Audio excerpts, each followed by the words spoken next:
What's up everyone and welcome back to the World History Channel. Before we begin, please hit the subscribe button today. Let's get started. 15 surprising facts about George III, the Mad King who lost America. King George III was much more than just the last king of America. Known to history as Mad King George, this British monarch may have ruled over an empire, but he didn't always rule over his own body and mind. His story is filled with tragedy and drama. Born in 1738 in London, George III may have come from a line of Germanic princes, but he was proud to be a British king. He saw the British Empire grow during his time in power, even though he lost the American colonies. The French Revolution and the Napoleonic Wars also changed the map of the Western world many times. But even as Britain projected itself on the world stage, George himself was suffering greatly from what may or may not have been a genetic disease. Plagued by what many at the time called a madness, George went through bouts of physical anguish and mental instability in an era that was not well equipped to manage such issues. The madness of King George, as it would come to be known, defined the final decades of his life. George III was thus more than simply the king who enraged American patriots. He was a troubled man whose body and mind rebelled against him. He went mad. Well, almost. George suffered bouts of mental instability that may have begun as early as 1765 and lasted until his death in 1820. In these bouts of insanity, George's urine was brown or purple, and he would literally run around the castle, seemingly losing all his senses. Clearly, the royal family, court, and political establishment were troubled by this. Historians still don't know what exactly caused George's issues, but many think it might have been porphyria, a genetic disease. Following the death of his predecessor on the toilet, George became king. George inherited the throne directly from his grandfather, George II, whose death in 1751 was unexpected. By all accounts, George II had despised his son in life and barely noticed his grandson. At the age of 22, George finally succeeded his grandfather to become king.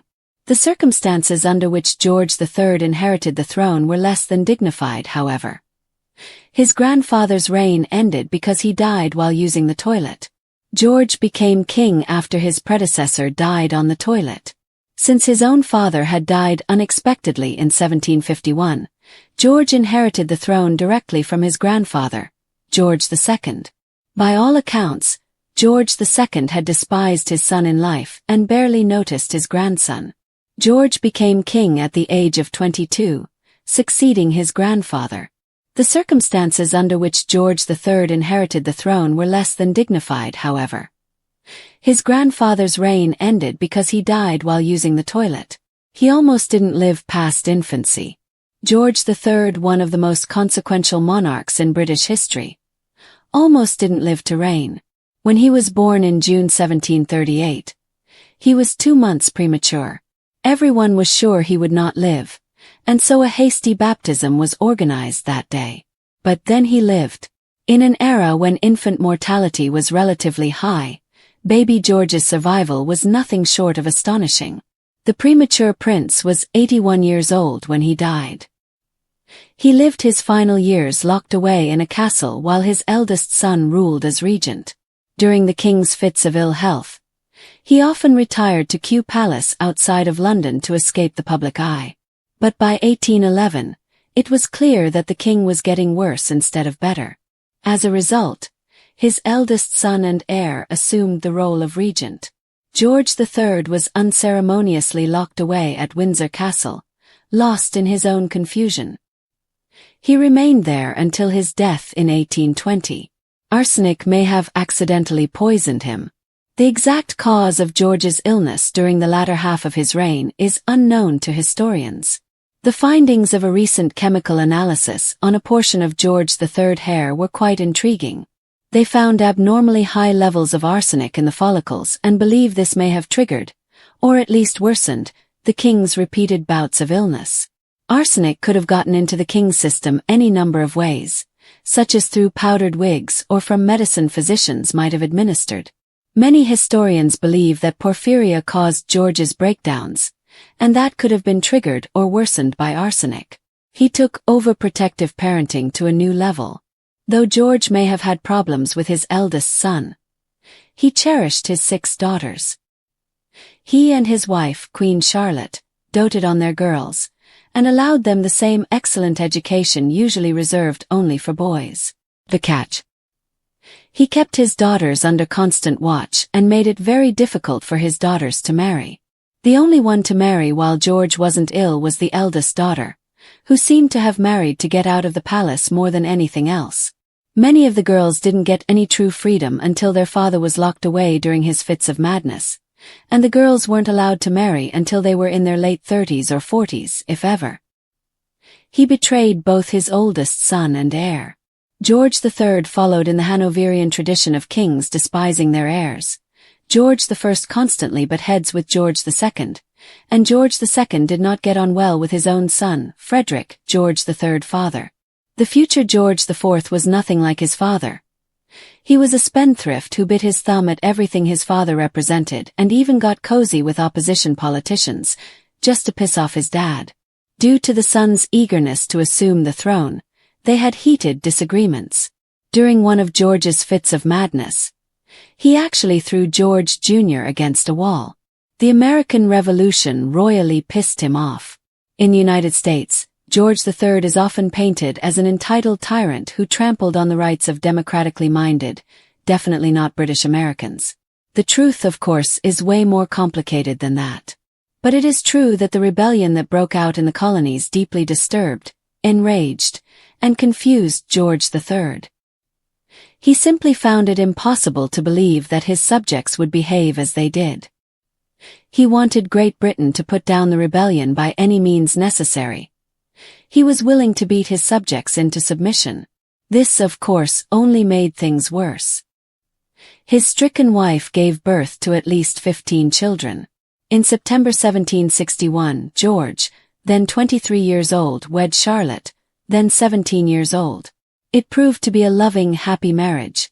So loving and happy, in fact, that George broke with royal tradition and never took a mistress. George and Charlotte had a total of 15 children together during their 57 years of marriage, making it an extremely successful one. Sadly, not all of them survived to adulthood. He was the first king of Hanover to learn English as a second language. George was the third of 4 Georges to rule in an unbroken line. They ruled in a period known as Georgian Britain since 4 kings shared the same name.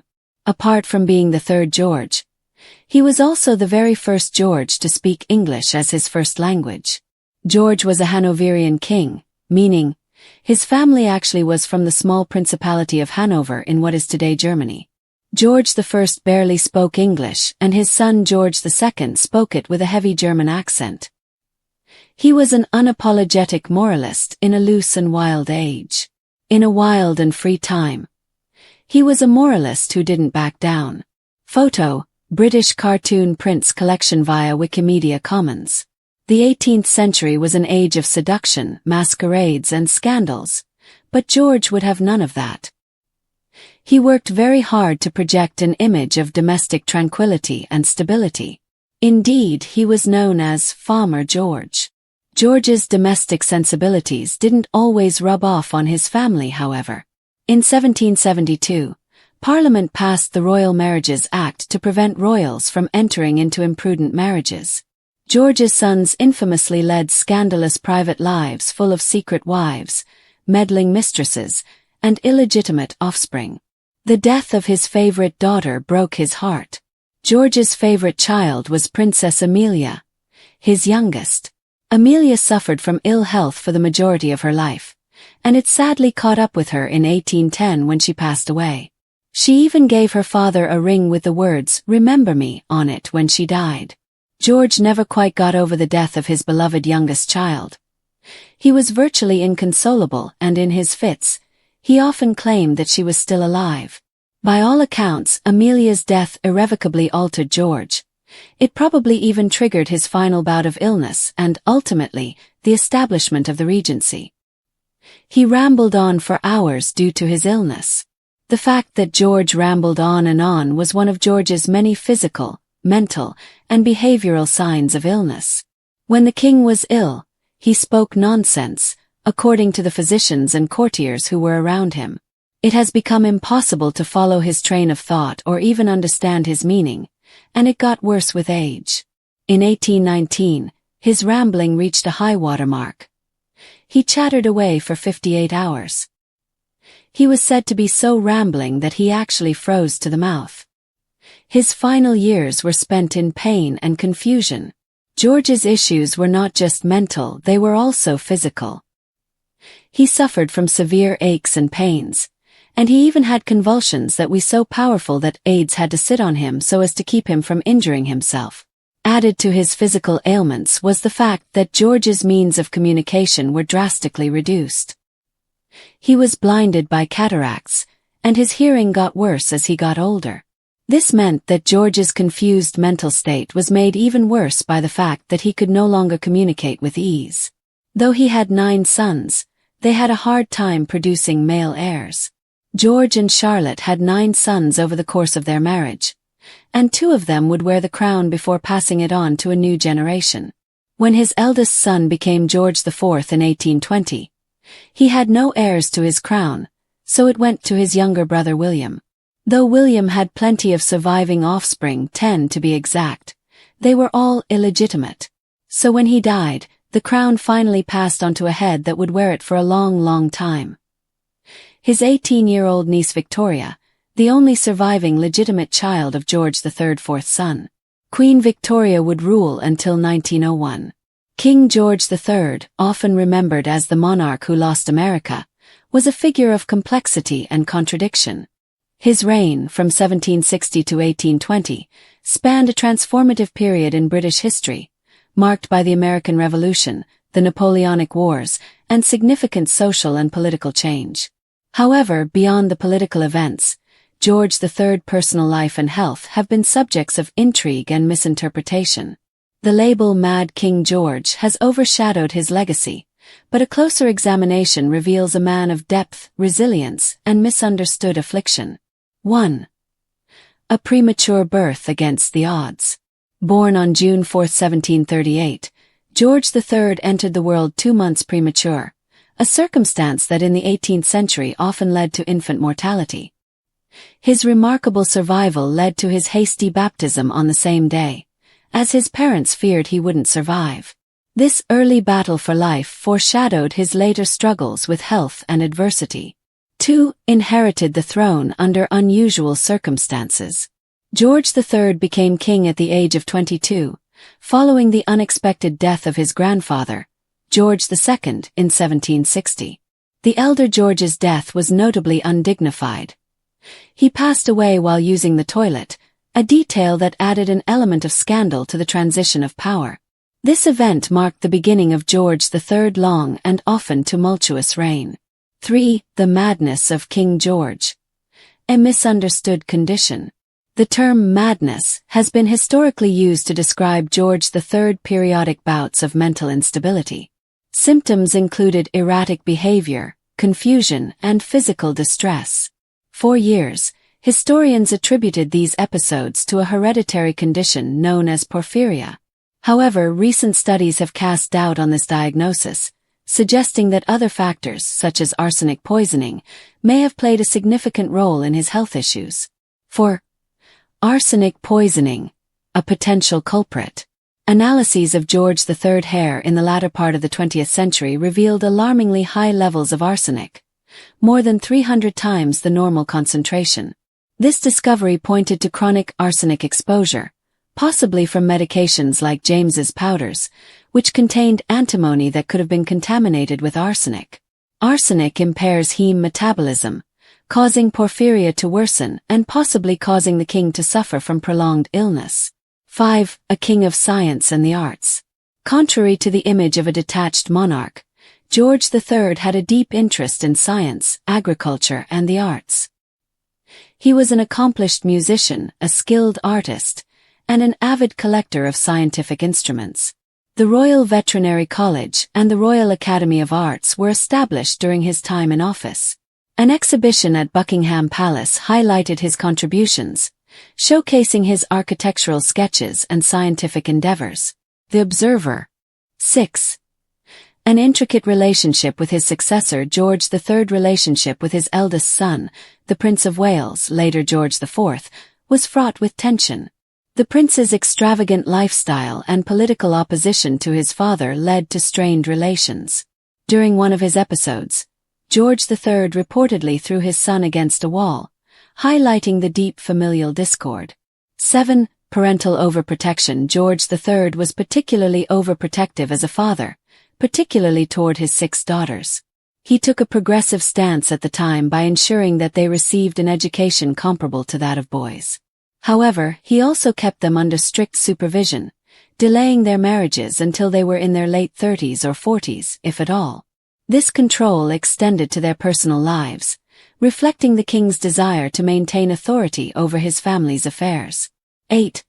The American Revolution. A monarch's dilemma. During George III's reign, a significant event occurred: the American Revolution. The king viewed the rebellion as a challenge to British authority and was determined to suppress it. Policies that encouraged discord resulted from his insistence on maintaining control over the colonies. The conflict ultimately resulted in the loss of the American colonies, a blow to British prestige and George III's legacy. 9. Mental health of a monarch. Challenges for the public and private. George III's mental health became a public concern during his reign. Episodes of instability led to his temporary incapacity to rule, prompting the Regency Act of 1811, which allowed his son to govern in his stead. These periods of illness were not only personal tragedies but also political crises, affecting the stability of the monarchy. 10. Legacy of misunderstanding. The legacy of George III has been marred by misconceptions. He is portrayed as a mad king who lost America, but his contributions to British society and personal difficulties are not taken into account. Recent scholarship aims to reassess his reign, acknowledging both his achievements and the complexities of his personal life. 11. The king's artistic endeavors. George III's interest in the arts was not merely a pastime but a serious pursuit. He was an accomplished amateur artist, producing numerous drawings and watercolors. His works frequently depicted architectural designs and landscapes, demonstrating his deep appreciation for design and aesthetics. 12. Advancements in agriculture. Under George III's patronage, agricultural practices in Britain saw significant improvements. He supported the development of new farming techniques and the introduction of innovative crops, contributing to the agricultural revolution of the 18th.